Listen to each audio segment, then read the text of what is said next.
réglage du pulvérisateur est déterminant pour optimiser l'efficacité des produits. Il vaut mieux privilégier les pulvérisateurs de type face par face, et pour les autres appareils, il faut adapter le nombre de rangs traités à la capacité du pulvérisateur. Il faut également veiller à avoir une répartition homogène sur la hauteur de végétation et sur chacune des faces traitées. Il est bien sûr évident que tous les réglages du pulvérisateur en matière de contrôle de débit et de positionnement sur la végétation vont se faire avec de l'eau afin de ne pas mettre en danger l'opérateur qui va réaliser ces essais. On va commencer le réglage du pulvérisateur à la vigne par un contrôle visuel de la pulvérisation. On va donc ouvrir la rampe et ouvrir la pulvérisation et ensuite venir vérifier qu'il n'y a pas d'anomalie, éventuellement de sortie qui serait bouchée ou qui pulvériserait de manière anormale, ou éventuellement de diffuseurs qui semblent être manifestement mal orientés.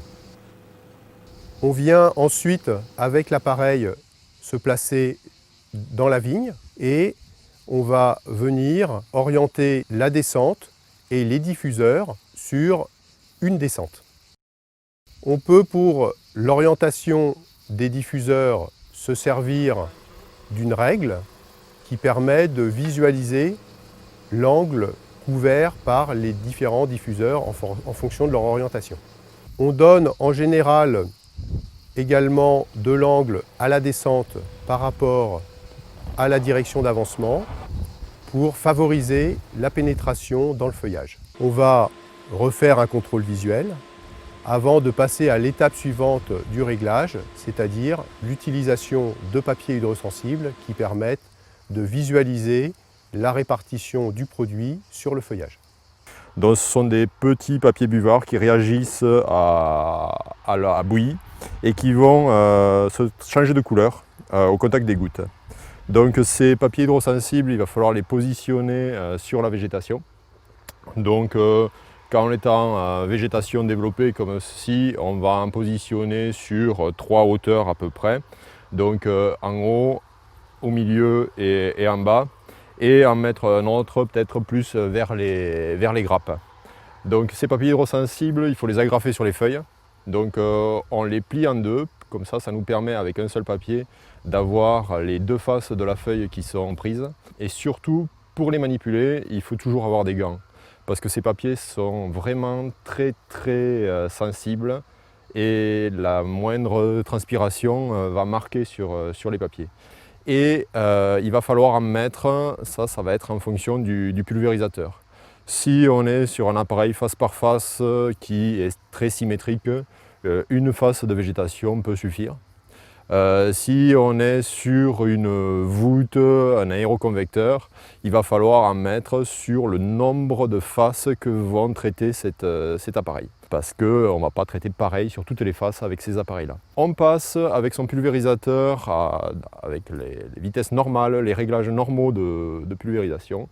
Et ensuite, on vient regarder ce qui s'est passé. Et donc sur ces papiers, on doit retrouver les impacts des gouttes qui sont bien répartis partout. Donc tous les papiers doivent être touchés. S'ils ne le sont pas, ça veut dire qu'on a un problème sur le réglage. Et à ce moment-là, il va falloir intervenir sur le réglage des canons, des diffuseurs, pour corriger la zone qui n'a pas été bien touchée. On peut collecter les papiers.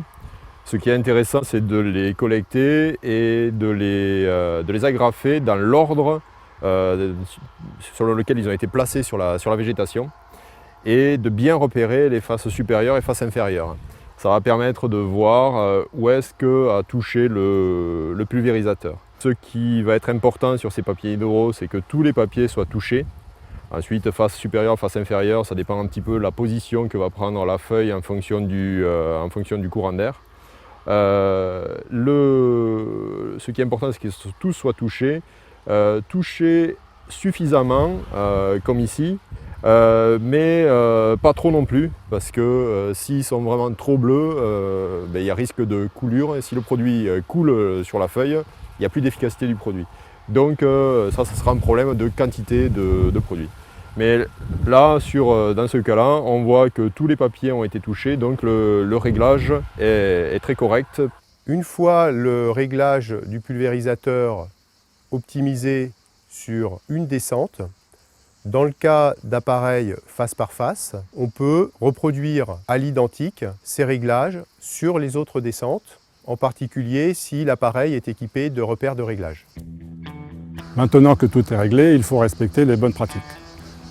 Notamment les aspects réglementaires que sont la vitesse du vent, qui ne doit pas dépasser 19 km/h, la température, qui ne doit pas dépasser 25 degrés Celsius, et l'hygrométrie, qui elle doit être supérieure à 60%.